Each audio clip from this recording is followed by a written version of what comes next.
My dear students, welcome back. कैसे हैं आप सभी? आशा है आप सभी हेल्दी होंगे। देखिए, हमने अपने प्रीवियस वीडियो में आपको फाइनल अकाउंट का कंसेप्ट बताया था और उसके पहले हमने ट्रेडिंग अकाउंट बनाना आपको सिखा दिया था।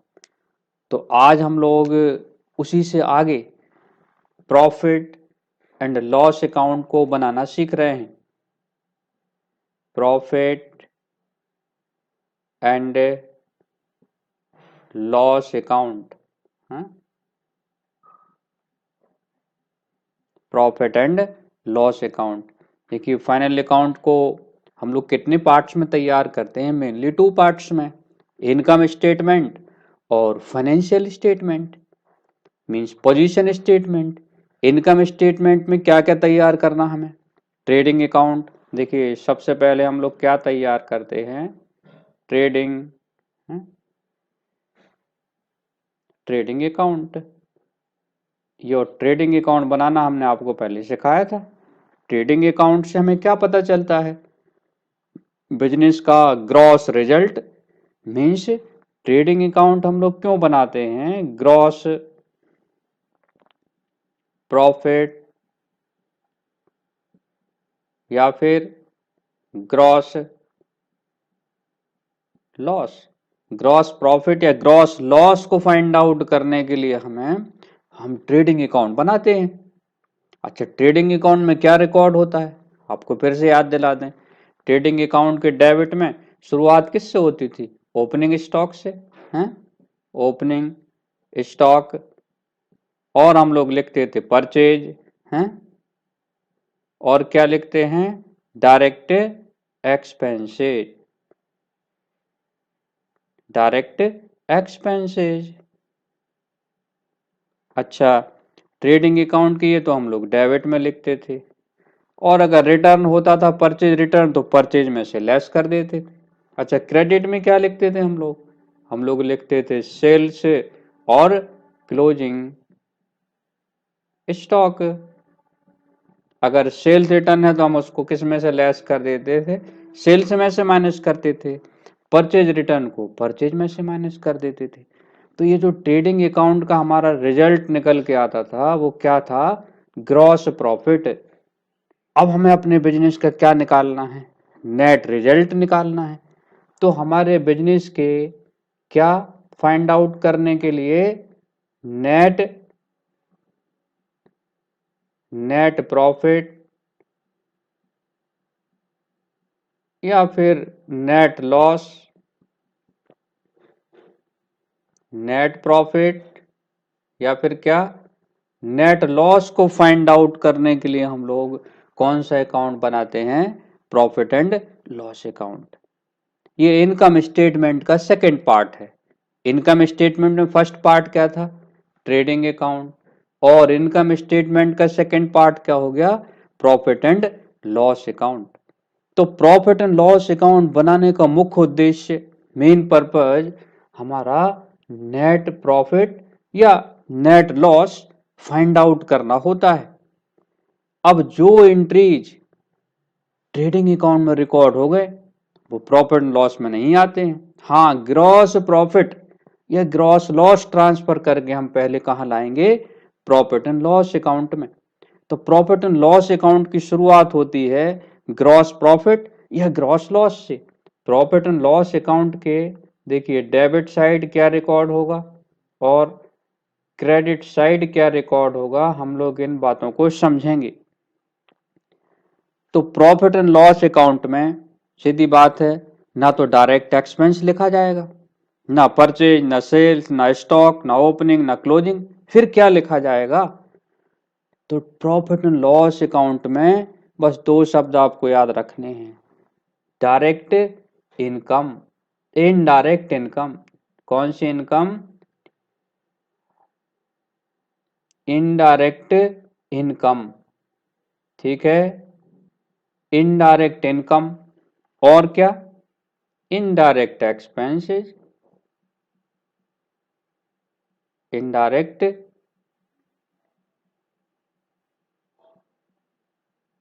Expenses and losses. बस ये रिकॉर्ड कर रहा है कौन से अकाउंट में, प्रॉफिट एंड लॉस अकाउंट में। तो प्रॉफिट एंड लॉस अकाउंट की शुरुआत होगी कहाँ से, ग्रॉस रिजल्ट से। हम लोग जो ग्रॉस प्रॉफिट फाइंड आउट करेंगे ट्रेडिंग अकाउंट से, वो कहाँ लिखा जाएगा, इसके क्रेडिट साइड में। सबसे पहले ग्रॉस प्रॉफिट लिखा जाएगा। कौन सा प्रॉफिट, ग्रॉस प्रॉफिट, ठीक है। ग्रॉस प्रॉफिट सबसे पहले रिकॉर्ड करेंगे क्रेडिट साइड, और क्रेडिट साइड क्या रिकॉर्ड करेंगे, इनडायरेक्ट इनकम। अब इनडायरेक्ट इनकम क्या होती है, ऐसी इनकम जो बिजनेस की मुख्य गतिविधि के अलावा, मेन एक्टिविटी के अलावा हमें होती है, वो सब इनडायरेक्ट इनकम है। अब जैसे एग्जाम्पल ले लें, हमारा रेडीमेड गारमेंट्स का बिजनेस है, तो गारमेंट सेल करने से इनकम होगी, वो तो हमारी डायरेक्ट इनकम होगी, ट्रेडिंग अकाउंट में चलेगी। लेकिन उसके अलावा, अब जैसे हमारा एक गोदाम है, वेयर हाउस है, उसको हमने रेंट पर दे दिया, अब हमें उससे रेंट रिसीव्ड हुआ। हमारा मुख्य बिजनेस रेडीमेड गारमेंट्स का है, लेकिन हमें क्या रिसीव्ड हुआ, रेंट रिसीव्ड हुआ। अब वो जो रेंट रिसीव्ड है ना, हमारे कौन से इनकम बन जाएगा, रेंट रिसीव्ड।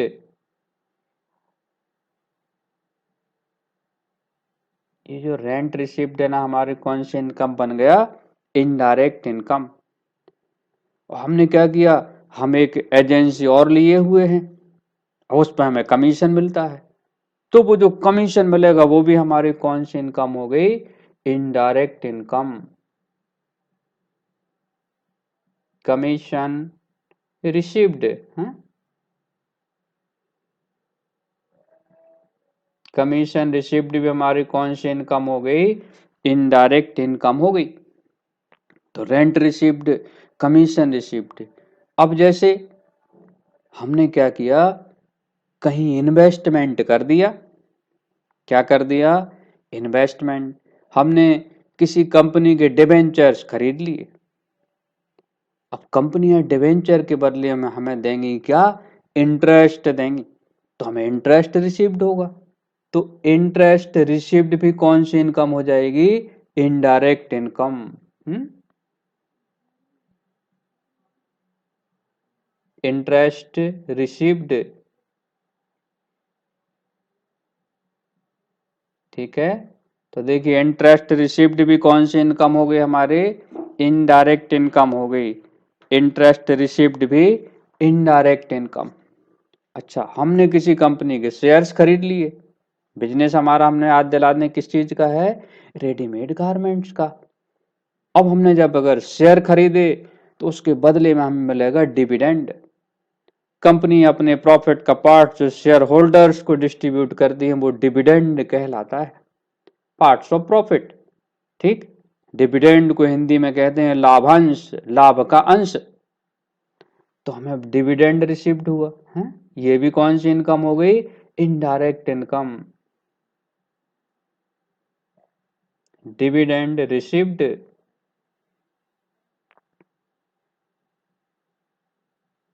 ये भी कौन सी इनकम, इनडायरेक्ट इनकम।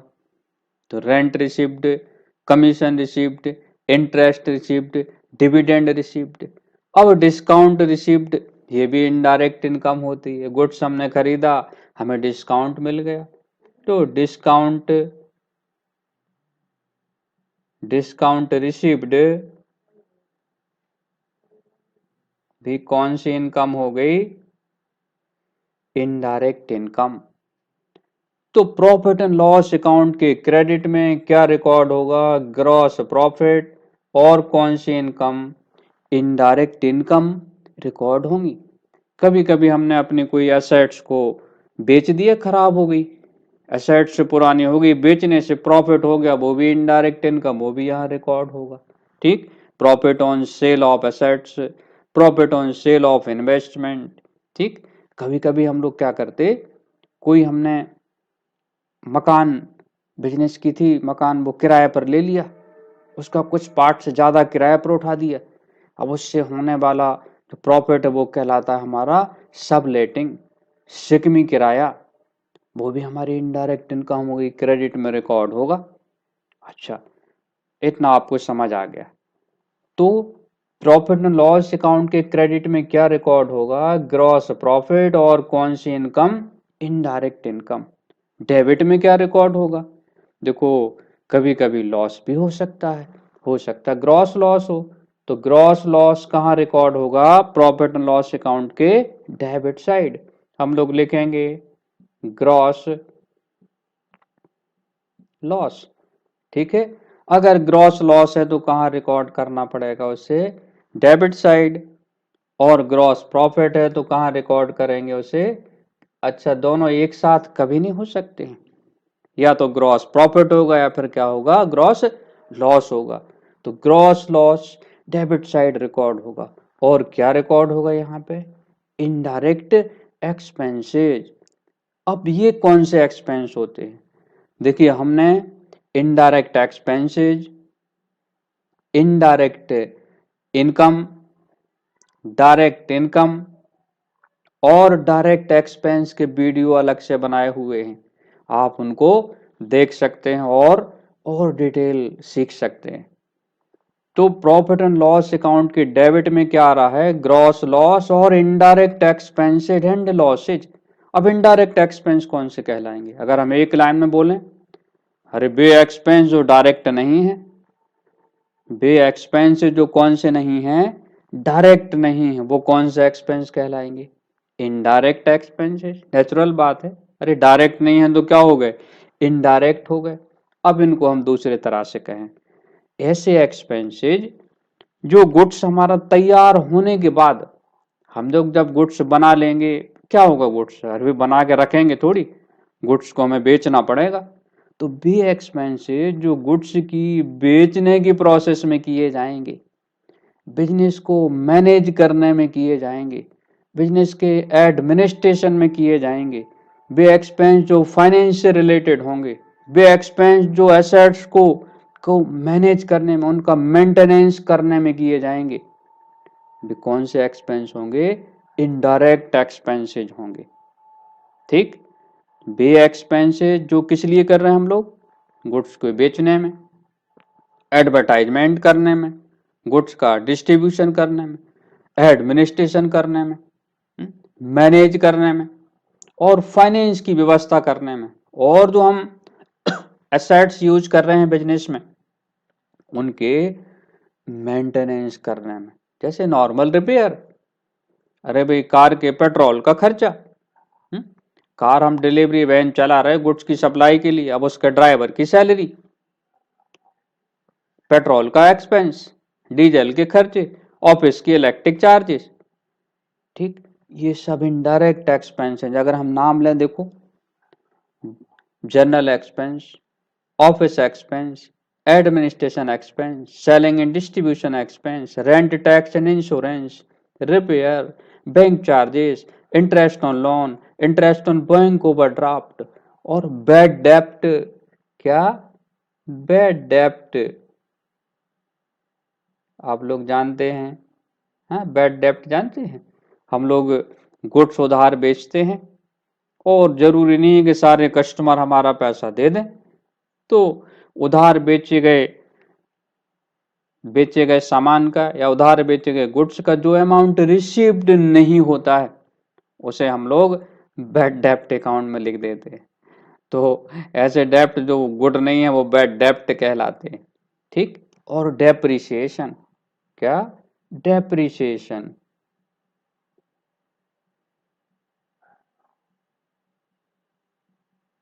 डेप्रिसिएशन, अरे भाई हम बिजनेस में अनेक तरह के एसेट्स यूज करते हैं उसको चलाने में, बिल्डिंग है, मशीन है, फर्नीचर है, टाइपराइटर है, कंप्यूटर है, मोटर व्हीकल्स है। अब जब हम एसेट्स का यूज करेंगे तो क्या होगा? जो हम एसेट्स का कंटिन्यूअस यूज करते हैं, तो एसेट्स की यूज करने की वजह से उनमें वेयर एंड टेयर हो जाता है, टूट फूट हो जाती है, घिसावट हो जाती है। और कई एसेट्स ऐसी होती हैं जो नई तकनीक, नई टेक्नोलॉजी आने की वजह से चलन से हट जाती हैं, और इस वजह से उन एसेट्स की बुक वैल्यू कम हो जाती है, और उसे ही हम लोग क्या कहते हैं? डेप्रिसिएशन कहते हैं। तो प्रॉफिट एंड लॉस अकाउंट का कंसेप्ट क्या हुआ, शुरुआत कहां से होगी, क्रेडिट में ग्रॉस प्रॉफिट लिखेंगे। ये ग्रॉस प्रॉफिट कहां से फाइंड आउट होगा, हमें ट्रेडिंग अकाउंट से। और सारी की सारी कौन से इनकम रिकॉर्ड करेंगे हम लोग, इनडायरेक्ट इनकम। और डेबिट में क्या लिखेंगे, इनडायरेक्ट एक्सपेंस और लॉसेज लिखे जाएंगे। ठीक, अब अगर क्रेडिट का टोटल ज्यादा है, credit total excess than debit side, तो डिफरेंस हमारा क्या कहलाएगा, नेट प्रॉफिट कहलाएगा। क्या कहलाएगा, नेट प्रॉफिट कहलाएगा। अब अगर डेबिट का टोटल ज्यादा मीन्स हमारे एक्सपेंस और लॉस ज्यादा हो गए और इनडायरेक्ट इनकम कम हो गई, तो फिर हमें क्या हो जाएगा, नेट लॉस हो जाएगा। अच्छा, जो प्रॉफिट होगा वो कहाँ ट्रांसफर हो जाएगा, कैपिटल अकाउंट में ट्रांसफर हो जाता है। अरे भाई, प्रॉफिट किसको मिलता है, मालिक को मिलता है, तो उसकी वजह से उसकी कैपिटल इंक्रीज हो जाती है, तो नेट प्रॉफिट को हम लोग कहाँ ट्रांसफर कर देंगे, कैपिटल अकाउंट में। और जब बैलेंस शीट बनाएंगे तो नेट प्रॉफिट को हम लोग कैपिटल में प्लस करके दिखाएंगे, जोड़ देंगे। और अगर नेट लॉस होगा तो इसको क्या करके दिखाएंगे, माइनस करके दिखाएंगे। तो हमें लगता है कि आप लोग को प्रॉफिट एंड लॉस अकाउंट का कंसेप्ट अब क्लियर हो गया होगा। नेक्स्ट वीडियो में हम लोग इसी तरह से बैलेंस शीट के बारे में सीखेंगे कि बैलेंस शीट क्या है और ये कैसे तैयार होती है, और छोटे छोटे एग्जाम्पल लेंगे।